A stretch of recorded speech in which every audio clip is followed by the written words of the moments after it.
Hey everyone, if you're anywhere near the JavaScript world, you've probably heard the buzz about a new tool that's promising some seriously wild speeds and simplicity.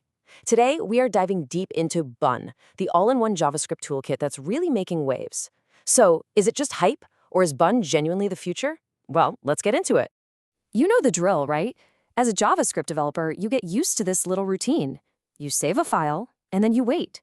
You're waiting for your package manager, you're waiting for your bundler, you're waiting for your tests to run. All that waiting, all that complexity from trying to glue a dozen different tools together, it's a huge drag on just getting things done. So here's our game plan for today.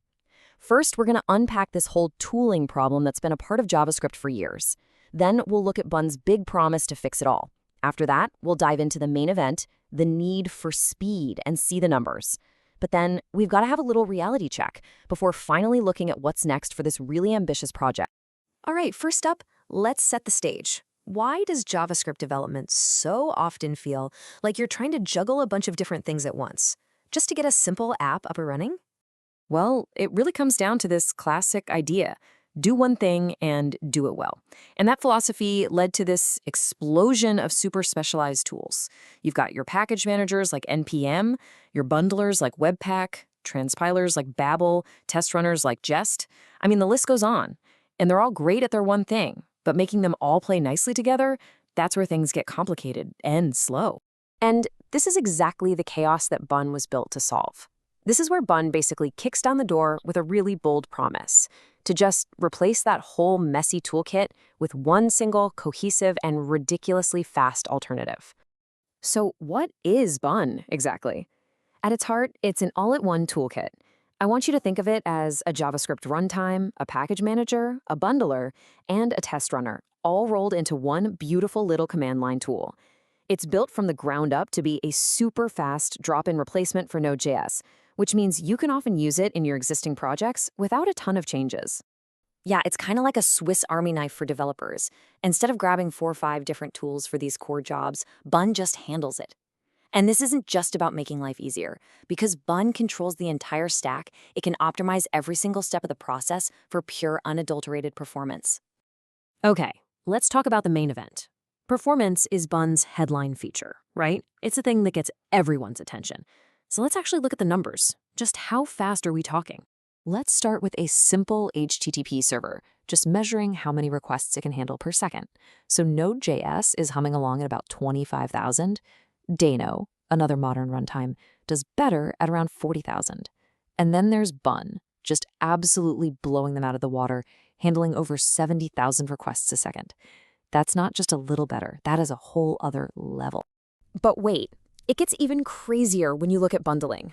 In a benchmark that uses the popular Three.js library, Bun is over 200 times faster than a standard Webpack setup. I mean, just stop and think about that for a second. Imagine turning minutes of waiting into literal milliseconds. How much would that completely change your day-to-day work? So what's the secret sauce here? How is this even possible? It really comes down to 2 big choices. While Node and Dino are built on Google's V8 engine, the one in Chrome, Bun uses JavaScript Core, which is what powers Apple's Safari. Now, JavaScript Core is known for being optimized for super fast startup times, which gives Bun a huge advantage for things like scripts and tests. On top of that, Bun is written in a low-level language called Zig, which lets its creator get in there and squeeze out every last drop of performance. Okay, those numbers are absolutely incredible.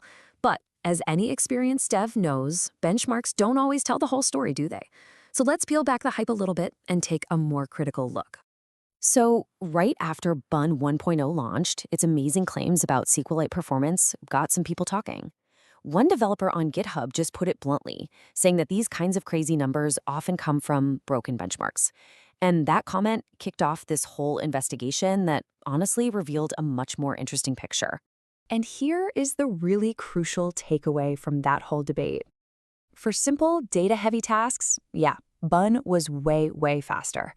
But when the job got more complex and needed more raw CPU power, a popular Node.js library actually came out ahead. This just goes to show you that faster isn't a simple answer. It really, really depends on the specific thing you're trying to do. And of course, speed isn't everything. When you're picking a runtime, you've got to think about other stuff too, like security. And that's where Dino, with its secure by default model, has a really clear advantage. And then there's the ecosystem. Let's be real, Node.js has this massive, mature library of packages that's been battle-tested for more than a decade. That's a foundation that newcomers like Bun are still building on.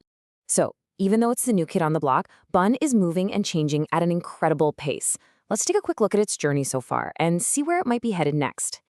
I mean, this timeline really tells a story of a project on a mission. After its first release, it quickly got major funding. The 1.0 release was a huge signal that it was ready for the big time, and then came crucial Windows support. In the very latest chapter, a major acquisition by the AI company Anthropic, which points to a super interesting future.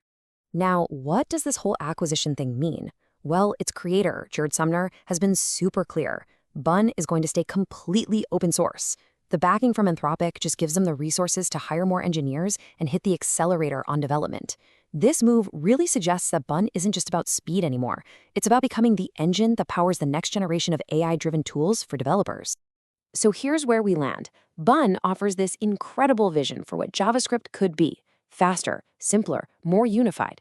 Its performance is just undeniable, and its all-in-one approach solves some very real frustrations. But it doesn't exist in a vacuum.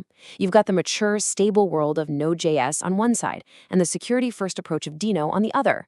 So the real question for every developer is, when does that raw speed and slick experience outweigh the stability and different trade-offs of the others? That's the choice that's going to shape the JavaScript world for years to come.